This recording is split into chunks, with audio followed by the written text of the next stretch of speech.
Okay, you guys on a scrap piece of paper are going to label it shading techniques at the top, and you are going to make 4 small circles, and you're going to label one stippling, one scumbling, one cross hatching, and one smooth shading, okay?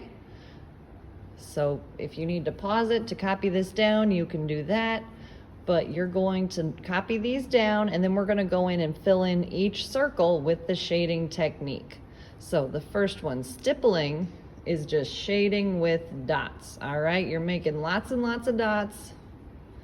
This one takes a while, but it ends up looking really cool. It ends up looking kind of like almost like a spray paint effect or like an airbrush effect. So it looks really neat.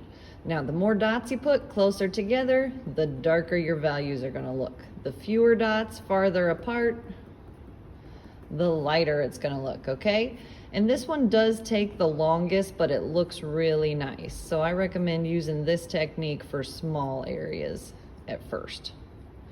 And if you decide you really like it, you can do whole pictures with stippling and it looks awesome, so that's up to you. All right, now the next one, my personal fave, scumbling. This is just shading with controlled scribbles, all right? Controlled scribbles. This is very fast. And this one, same kind of thing. The darker you want it to be, the more scribbles you put closer together.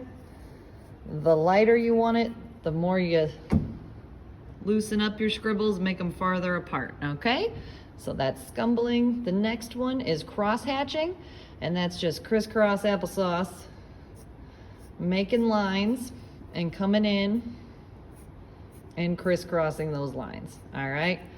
And again, to make it darker, more lines closer together. To make it lighter, fewer lines farther apart. So that's how that works, okay? More or less. And for the last one, smooth, this is the one you guys are most familiar with. So you're just coming in and nice, neat, and clean. For this one, I'm just going up and down, and I'm just kind of adjusting from pressing really hard to pressing really lightly, okay? So that's smooth shading, just the one you guys are most used to. Now, I know a lot of you guys like to blend with your fingers, but please don't for what we're doing right now, okay? For now, we're gonna skip that part. All right, so take a couple minutes and work on this.